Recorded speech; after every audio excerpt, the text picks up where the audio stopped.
Do you believe in coincidences? Today I'll tell you all about some of the craziest historical coincidences, from ancient reptilians and gods with handbags to similar creation myths and beliefs about nature from around the globe. Number 9. Ancient reptilians. For many years there have been rumors that in the ancient past humans were ruled by a race of intelligent reptilian beings. If this is your first time hearing this, it may sound very strange. But the Mesopotamians, the Moche, the Egyptians, the Maya, they all make reference to reptilians in one way or another. So is this just a coincidence, or is there another explanation? To start, let's take a closer look at the Ubayyadian culture of Mesopotamia, which dates back to between 4000 and 5500 BC. Just like the mysterious Sumerians, nobody knows the true origins of the Ubayyadians. But we do know some things about them. For one, they lived in mud brick houses in village settlements. They developed agriculture and architecture, and they even farmed using irrigation techniques. The Ubayyadians continued to evolve, and eventually their villages turned into towns. They are rumored to have created some of the earliest cities in the world, like Eridu, Uruk,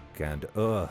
And according to ancient Sumerian texts, Ur was the first city to ever be established. They had paved roads, they built monumental buildings. Oh, and they also worshipped weird gods with reptilian features. At the site of Al-Ubayyad in southern Iraq, several mysterious figurines were unearthed in the 20th century. They were excavated by archaeologist Harry Reginald Hall in 1919. The figurines depicted what looked like male and female humanoids, except they didn't look human at all.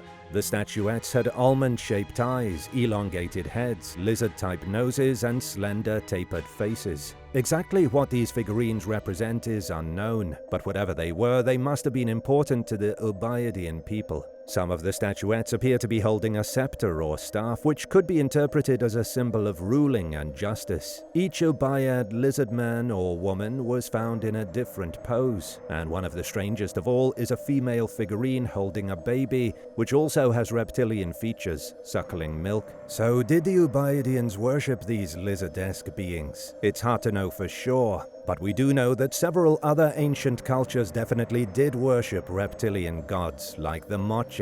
Standing today in Chiclayo, the fourth largest city in Peru, is the bizarre statue of Morup. You may have never heard of that name before, so let me give you a quick rundown on this ancient reptilian god. The Moche people inhabited the northern area of Peru 2,000 years ago. Their civilization had a rich culture and mythology that baffles researchers, even today. The Mochicas believed in a powerful god known as Morup, or the Iguana Man. And as you can likely guess, Morup was depicted as a humanoid reptilian creature. Morup was seen as an essential figure in assisting the Mochicas in their descent into the underworld. The god acted as a sort of mediator between the world of the dead and the world of the living. Morup was revered by the Moche people, but he was also feared, and that makes sense, especially if the ancient god looked anything like his statue. Ancient culture all over the world believed in bizarre reptilian beings. There's evidence everywhere. In Egypt, Sobek was among the oldest deities that were named in the pyramid texts. He was said to be the lord of the crocodiles, and he was even depicted with a crocodile head. According to ancient Egyptian sects, Sobek rose out of the dark water and created order in the universe. He also created the Nile River and was often associated with fertility. The people of Egypt worshipped Sobek and crocodiles in general, and today mummified crocodiles of all sizes and ages have been excavated from ancient tombs. In Mayan culture, Itzamna was said to be the most powerful god in the universe. He was also a reptilian god, and they believed he created the entire world. It wasn't his physical strength that made him powerful, it was his knowledge of medicine, writing, food, and so on. Itzamna supposedly taught the Maya how to become civilized. He also introduced them to rituals for religious worship. In the Maya language, Itzamna means lizard or large fish. He was depicted in many different forms and went by various names throughout different eras. You may recognize him as Quetzalcoatl, or the feathered serpent god, or maybe Kukulkan, as he was known in the post-classic period. He's often depicted as a two-headed caiman representing the duality of the universe. So, is it a coincidence that so many ancient cultures worshipped similar lizard gods? Number 8. Gods with handbags. Now let's dive into the intriguing mystery of the ancient handbag symbol. The symbol has popped up in carvings and art from all corners of the globe all throughout history. A symbol that looks just like a modern-day purse appears in the artwork of ancient civilizations like the Sumerians, Maori, and Olmecs. Honestly, it's hard to miss once you start noticing it. So what's the deal with these ancient handbags? Are they just coincidences, or do they hold a deeper meaning? Some experts suggest that these handbags might represent something profound: the unification of sky and earth, the spiritual and material aspects of life. The semicircle strap could symbolize the sky, while the square base represents the earth. It's like a visual metaphor for cosmic harmony. One of the earliest examples of a handbag design can be found in the remains of Göbekli Tepe, which is situated on a mountain ridge in southeastern Turkey. This site dates back to around 11,000 BC and is one of the oldest temple sites ever found. Though we are not sure exactly why the sanctuary was built, evidence suggests that it might have been used for religious ceremonies involving animal sacrifices. Archaeologists have found heaps of butchered animal bones at Göbekli Tepe. This ancient site is littered with carvings of gods, animals, and mythical creatures, and hidden among the artwork like breadcrumbs are 3 handbags. Experts believe that back then people worshipped basic stuff like earth, fire, air, and water. According to some, the handbags could represent these fundamental elements. But does that really make sense? The same handbag image appears in other places as well. 2 different ancient stone carvings, one made by the Olmecs in Mesoamerica and the other by the Assyrians in Iraq. The Assyrian carving dates back to around 859 BC, while the Olmec carving dates to between 1200 and 400 BC. In both of these carvings, there's someone holding the handbag as if it's a fancy basket or purse. And here's the fun part. When the symbol is used in Assyrian art, it's said to contain magic dust. When it's depicted in Olmec art, the handbag supposedly holds herbs for getting high. Some experts believe that these mysterious purses could have been a standard of measurement that was uniquely discovered by both of these cultures. Instead of saying, "Give me a pound of wheat," these cultures could have said, "Give me a handbag of wheat," or magic dust, whatever that means. This symbol can also be found in New Zealand. It's associated with the Maori people and their mythology. According to Maori legend, a hero embarked on a journey to the home of the gods. While he was there, he was given profound wisdom, and on his return trip to Earth, the hero was said to be holding 3 baskets, each filled with the divine knowledge of the gods. These Maori handbags look an awful lot like the carvings found at Göbekli Tepe. They supposedly represent a strong respect and gratitude for the wisdom and guidance that was believed to come from higher powers. These depictions show how people all over the world appreciate and want to remember the divine inspiration they receive. Did you think I was done? Because I'm not. There's also the handbags found in ancient Egyptian hieroglyphics. In these depictions, the symbol represents a divine abode for gods and goddesses. The straps of the purse or handbag are symbolized by the domed poles of portable tents, and the square bottom signifies the cloth or animal skins that cover these poles. It's pretty incredible how this design looks almost identical to other ancient buildings like Native American teepees and Central Asian yurts. This shows that this symbol was used by many different cultures throughout history. But maybe we're missing something here. Maybe the handbag didn't represent something different for every culture that used it. Could our understanding of this ancient symbol be way off base? It seems like it was a way to show big cosmic ideas by using something simple like a basket. This symbol could have helped people understand deep knowledge of the universe by connecting it to the things they used every day. How clever is that? And now for number 7, but first it's shout-out time. I wanted to give a big thank you to Spirit Says So 111 and Sam Roke 8097 for supporting this channel. Be sure to subscribe if you haven't already for more videos like this. Number 7. Creation myths. Creation myths are like ancient puzzles, attempting to unravel the mysterious origins of everything around us. But did you know that despite their diversity, many of these myths share common threads? One recurring theme in these myths is the idea of primordial chaos or disorder. Imagine a vast formless void or an endless expanse of water. From this chaotic state, how do you think order emerged? Well, in ancient Mesopotamian, Egyptian, and Greek stories, Gods or supernatural forces step in to bring structure to the chaos. In Egyptian mythology, the creator god Atum rises from the primordial waters, kickstarting the process of creation by birthing other deities. Likewise, in Greek myths, deities like Gaia and Uranus emerge from chaos and give birth to titans and other beings. Another intriguing motif is the cosmic egg or primal entity. Think of a cosmic egg hatching into the universe. In Chinese mythology, the universe begins this way, with yin and yang emerging from the cosmic egg and forming the world. Can you visualize this cosmic egg cracking open to reveal creation? Sound and language also play a magical role. According to Japanese mythology, the universe is born from shapeless matter and the power of sound. Vibrations create light and other elements, shaping the heavens and earth. This concept has been studied in modern times. No, they haven't created physical matter using sound, but for over 60 years, scientists have known that one can create flashes of light by collapsing bubbles with vibration. How cool is that? Maybe whoever or whatever created the universe did so in a similar way, and then there was light. Now let's explore the concept of separation and division. In many myths, cosmic order is established by separating the heavens from the earth, day from night, or male from female principles. Korean creation myths tell of the heavens and earth being tightly bound until a divine force separates them. Despite these shared elements, each culture's myth reflects its unique beliefs and values. Egyptian myths mirror the cyclical nature of the Nile's floods, while Hebrew narratives emphasize monotheism and divine sovereignty. Unraveling these myths reveals our universal quest for meaning and understanding. Each story adds a piece to the puzzle of human existence, connecting us across time and culture in our search for answers. Number 6. Giant myths from around the world.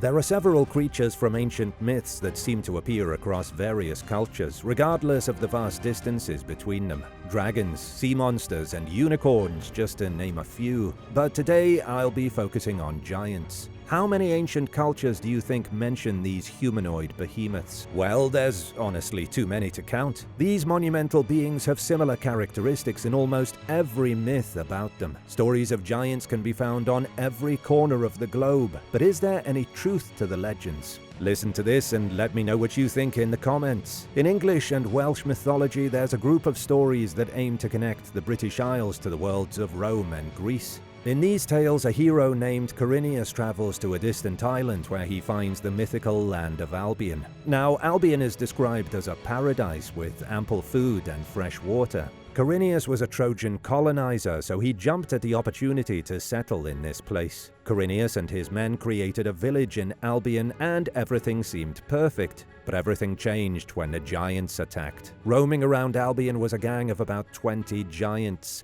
They invaded early on in the settlement's history, burning everything to the ground. They were violent beings and took pleasure in wreaking havoc.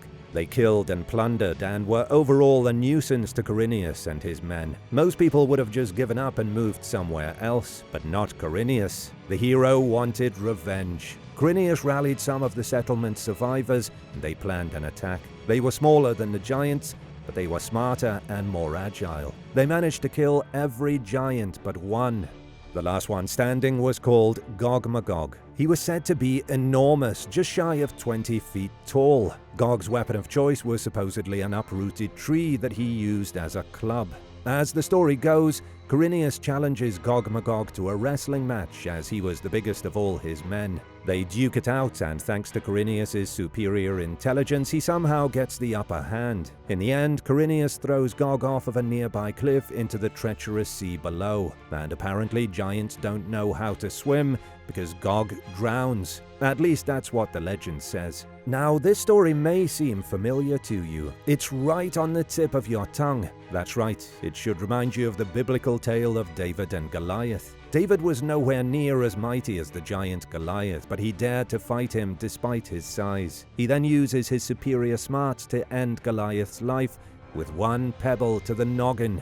It's not exactly the same as the story from Albion, but it's pretty close. The name Gog-Magog is also extremely similar to the name of a king that's mentioned in the final book of the Torah. In Deuteronomy, Og, the giant king of Bashan, is described as being 18 feet tall. He was said to be the last survivor of a group of giants called the Rephaim. He supposedly survived the Great Flood by clinging to the ark built by Noah and his family. Perhaps Gog, Magog, and Og are one in the same. There are similar stories of giants that can be found in Irish mythology as well. In these ancient legends, there are references to a bunch of creatures that aren't quite human and like to give humanity a run for their money.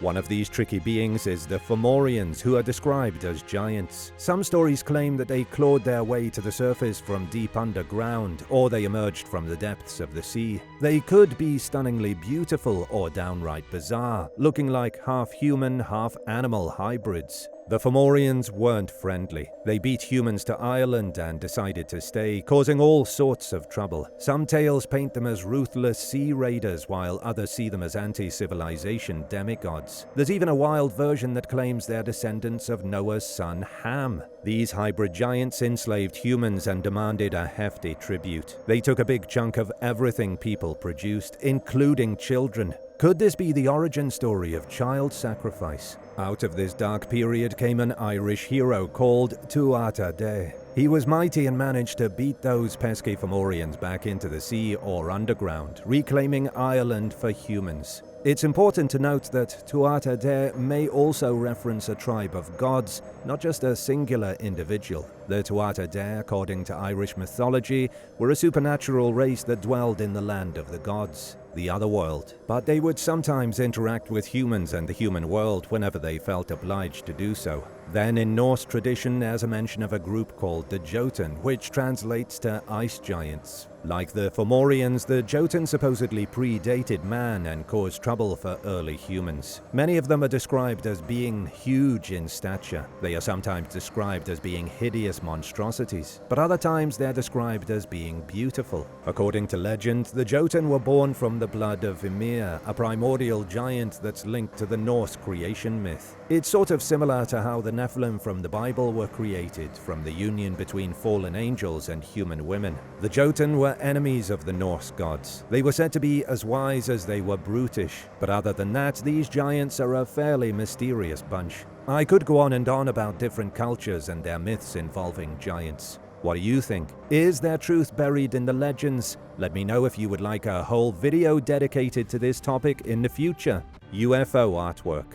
Most people will tell you that the first well-known sighting of a UFO occurred in 1947. That's when pilot Kenneth Arnold claimed to witness a group of 9 flying objects in Washington near Mount Rainier. Arnold guessed that the unidentified objects were traveling thousands of miles per hour.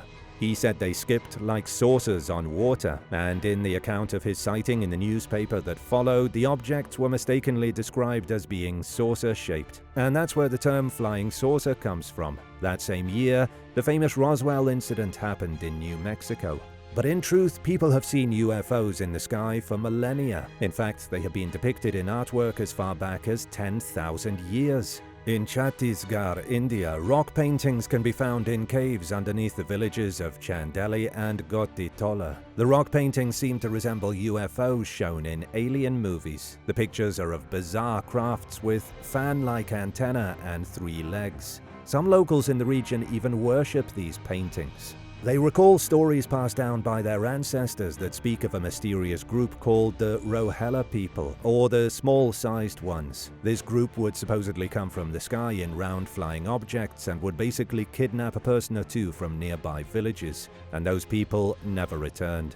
These kidnappings allegedly happen so frequently that the stories live on, even now. Fast forward a few thousand years and images of these saucer-shaped objects start to appear in more artwork around the globe. A 1,000-year-old painting of Jesus on the cross supposedly shows 2 of these mysterious crafts hovering behind him in the sky.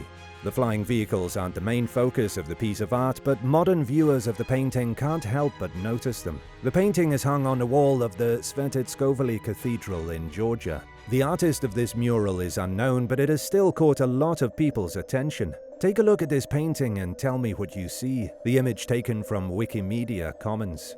Some people say that the objects look more like jellyfish than they do UFOs. But riddle me this, what would jellyfish be doing hovering in mid-air? Another theory is that the sky blobs could represent angels. But if they're supposed to be angels, where are their wings? UFOs being depicted in ancient artwork doesn't stop there. In a painting called The Miracle of the Snow, a whole fleet of UFOs can be seen in the sky above the heads of a crowd of people. It was created sometime between 1428 and 1432 by Marcellina da Panicali. Some argue that the alleged UFOs are nothing more than flat clouds. But I have never seen clouds look like this. Have you? Check out the painting and tell me what you think. The image taken from the National Gallery of Capodimonte in Naples. The last piece of art I'll mention is from the late 1400s, called The Madonna with Saint Giovannino. The painting depicts the mother of Jesus, Mary, praying in front of an open window with a young child in front of her. At first glance, nothing seems to be out of the ordinary. But when you take a closer look, there appears to be a flying saucer lurking in the background. The UFO seems to be deliberately added to the picture as it's in plain view from the window. There's also a man on a hill behind Mary who seems to be looking up at the mysterious object in the sky. Feast your eyes. I can't make this stuff up. The image is hung at Florence, Italy's town hall, the Palazzo Vecchio. Tell me in the comments if you think ancient cultures from around the world also experienced UFOs in their skies. Maybe aliens have always had an interest in humans. Maybe they've been with us since the very beginning.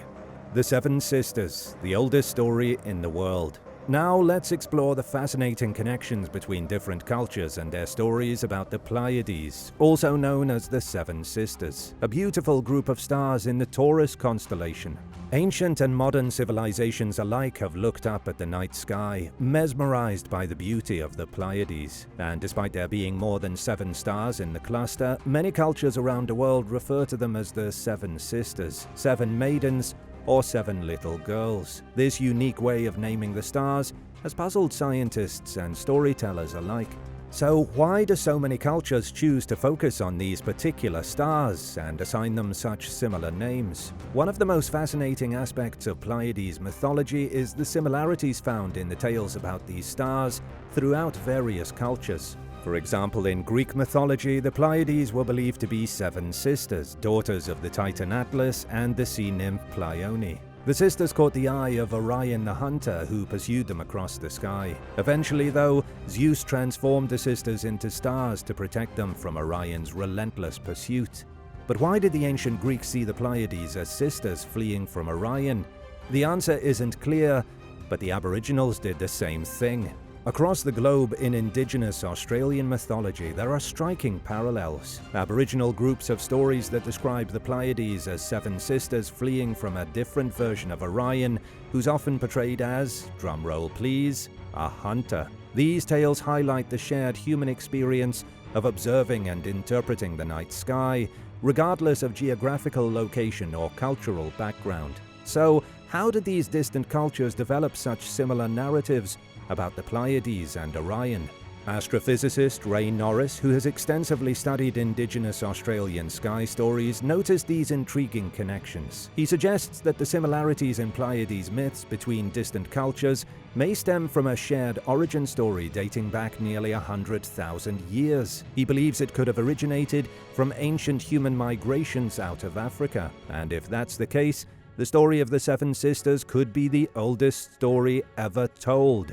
The idea that such a story could have persisted and evolved over millennia, adapting to different landscapes and cultural contexts, is both fascinating and awe-inspiring. It speaks to the universal human impulse to seek meaning and narrative in the natural world, especially the celestial realm. While some experts caution that these similarities could be coincidental, others, like Bradley Schaefer, an archaeohistorian, argue that certain sky myths likely have common origins among different cultures. This suggests that ancient people shared and transmitted celestial knowledge and stories across vast distances and over countless generations.